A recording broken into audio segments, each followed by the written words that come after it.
Online learning has always been a challenge, I think, for every school.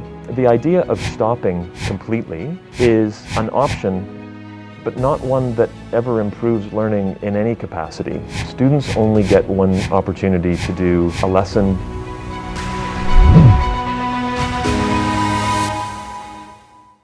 It's been 2 years already, so I wonder, how is the school adjusting to online study program now? And how is the adaptation to this change going? Online learning has always been a challenge, I think, for every school. One of the things that many schools have done well is adapt to it by being open to change. And I think this is one of the things that we've learned over the last 2 years, is we really need to be listening to our parents, we need to be listening to our students, and listening to our teachers and finding ways to get that structured feedback and always be open to making it better. And so that's something that we've really focused on as well, is making sure that the way that we're adapting is improving learning, because it looks different for different students at different age groups in different subjects. And so really being open to adapt and adapting a mindset that we're never done is going to be really important for us going forward as well. How was your plan about to open the school again? Yeah, it's a good question. I think it's the question that's on everybody's mind right now, is when are schools going to open? And we always say we have a double bottom line in education. One is learning and student learning, and we want to make sure that kids are getting those knowledge, skills, and understandings. That's the purpose of school. Another element of our bottom line is keeping people safe, having them feel like they connected and like they belong. And I think the last 2 years has been a constant compromise between the two, finding ways that we can continue to improve learning, but also finding ways that we can be safe. And so we've been consistently compromising on one or the other. So the question about coming back onto campus is going to be definitely a benefit for the learning side, but is it going to be a compromise on the safety and the security side of things? And I think this is what we're trying to do as schools, or find the best way to come back together as a whole group, because we definitely need to at some point, and think about how we do that in ways that are safe not only for our students, but for our staff and our community as a whole as well. And so that's a real challenge for us.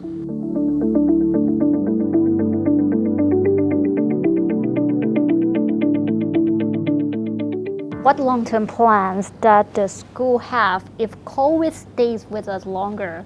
Maybe like 3 years, 5 years period? Right. So I think, I don't think it's a matter of if COVID will stay with us. I think this is planning that it is going to be with us in some form or another. I hope not at the same extent that it is now, and it would be nice if we had fewer variants that we had to worry about that keep cropping up. But I think the mindset has to be that we're planning for this in the long term. I mean, that's been the history of humankind. We've always had viral diseases, we've always had disease, and we need to think about how we mitigate that as best we can. Our thinking around that has really been trying to shift the paradigm of thought away from let's mitigate this to zero, right? Let's try to get to 0 cases, knowing that countries and governments and places around the world have tried that and no one's been successful.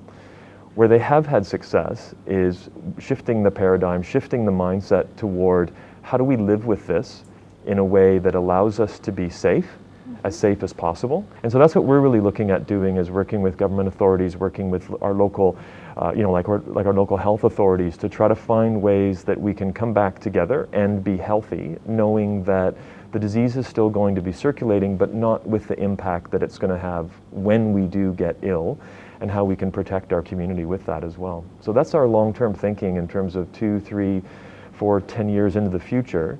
And vaccinations are going to play a key role to that for everyone who can be.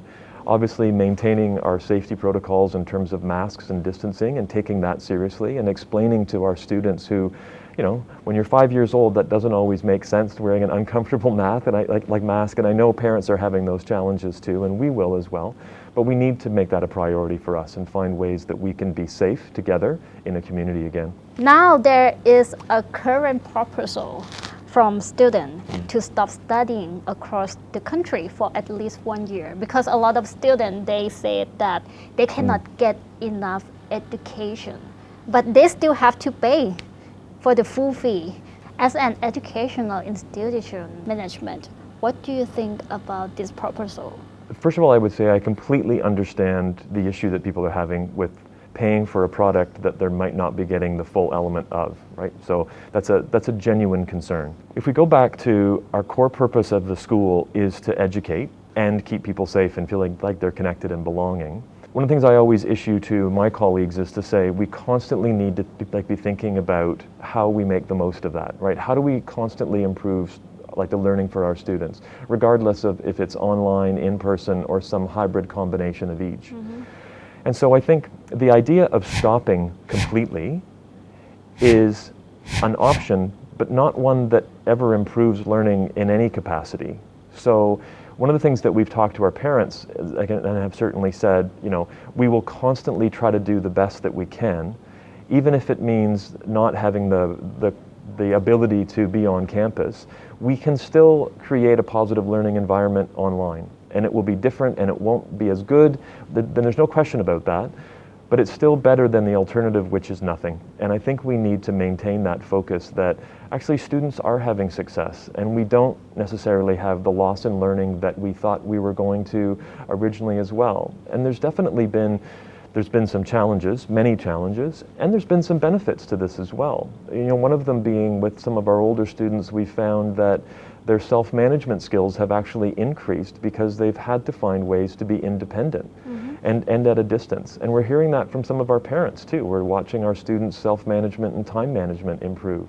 So I'd be reluctant to say hit pause and do nothing when anything is always going to make steps towards those improvement in terms of student learning. And I think we need to stay focused on that. One of the things that we talk about in education consistently is that students only get one opportunity to do a lesson, to be part of a subject, to do grade 2 or year 2, right? You only get one chance to do this. The situation now demands that we need to make the most of it, but that's a loss that we can never recover. And I think we need to be clear about that too, that we can't pretend to make up for those lost opportunities in the future.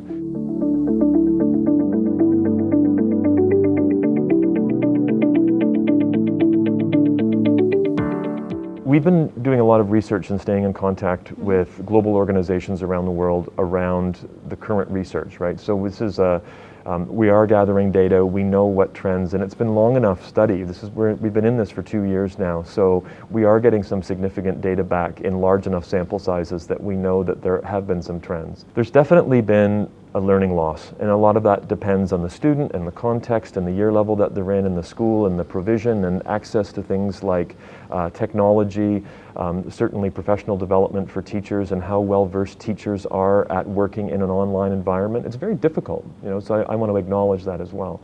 Also incredibly difficult for parents. I mean, we need to acknowledge that being in a homeschool situation for many of them, using technology that they're not familiar with bandwidth issues, engaging in topics and subjects that they might not have been engaged in for some time, since they were in school, has got to be challenging, and trying to juggle a family and a job and being in a new context at home. So I think our students have also, like I mentioned, that students have improved, and one area that we've seen globally is in the self-management and the independent studies.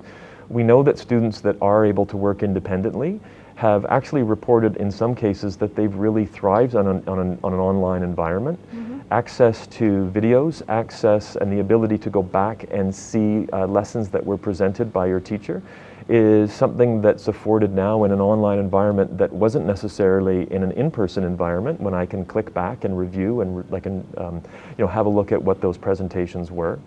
We're also seeing that some students who in an in-person environment in the classroom may have been reluctant to raise their hand and engage, mm-hmm. are now actually quite involved in an online forum where they can maybe chat or raise their hand more discreetly in a Zoom room or in some other platform. So there are benefits that are coming with this. And I don't want to suggest for a second that no learning is happening. Having said that, we also know that the socialization, age-appropriate socialization, is a key element of school. And so that is absolutely missing currently, as our young children are learning to engage socially, figure out what the norms for socialization are, interact, play with others. So much of what we do and how we develop as humans is developed through play. And I think that's definitely a missing element that I'm sure parents and students and certainly teachers in the schools are eager to get everybody back together with. So it's not all negative, but there's certainly a lot of work that we need to continue to do in terms of supporting online, because we could be in this situation for some time, or we could be coming back onto campus and then go back, like being back online too. So I think we just keep saying we never lose the focus on how do we improve learning for students, how do we create the greatest safe environment as we can, and how do we make people feel like they belong to the school and belong to a community.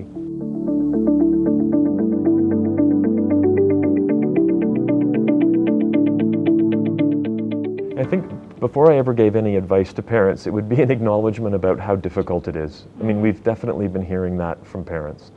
And as I mentioned earlier, they're often using technology they're not familiar with, investing time that they don't have as they're managing their own career and their own families.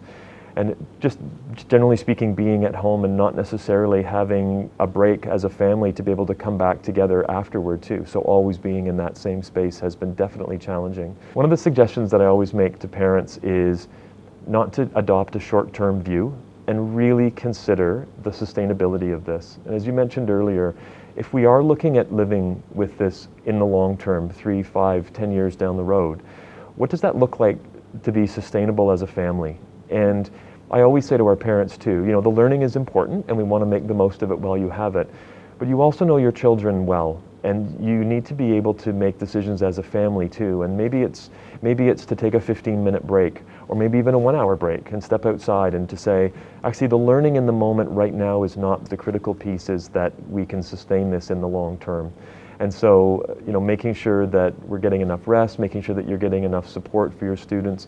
I think acknowledging your child's efforts, and this is one of the things that we've really found to be quite a positive element, is for parents to be, you know, praising their children for the good work that they are doing when they're investing time and staying disciplined, and we know how difficult that is. So those are two things. I think one is to take a long-term view, make decisions as a family to help make it sustainable, and then really praise your children when they're doing that great work of staying focused and being on task, which is a challenge. The mostly complaint that I keep hearing from the parent is like, okay, I cannot control my children. They don't want to study. They don't want to like go to the online study class at all. What is your suggestion?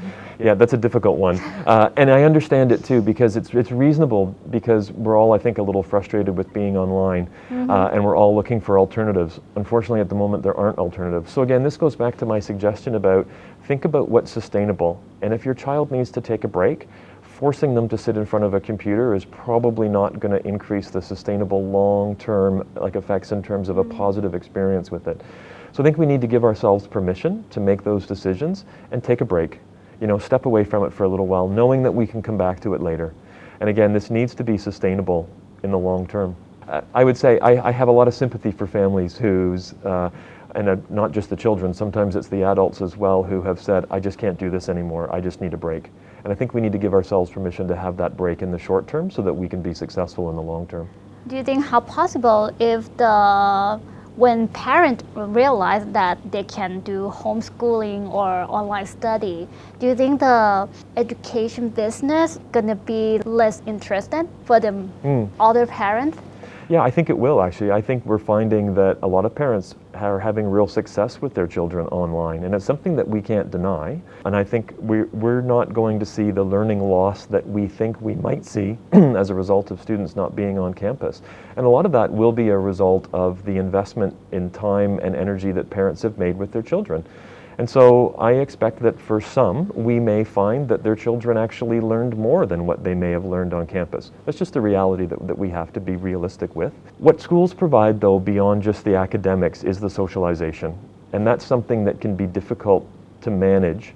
Especially, there's something about our learning that we step away from our families momentarily, we gain a sense of independence, we engage in a community that is separate from our family, and those are connections that all build confidence that add up over time in age-appropriate ways to make us successful, to eventually step out into the world and make a positive difference somewhere. That's difficult to learn if you're in your living room. And that's always been the issue with homeschooling, is that's the element of homeschooling that it can never achieve, and that schools really provide the opportunity for long term. I think a lot of children and parents, they're gonna miss the school more than before for sure. So thank you for today. ขอบคุณค่ะ Thank you so much.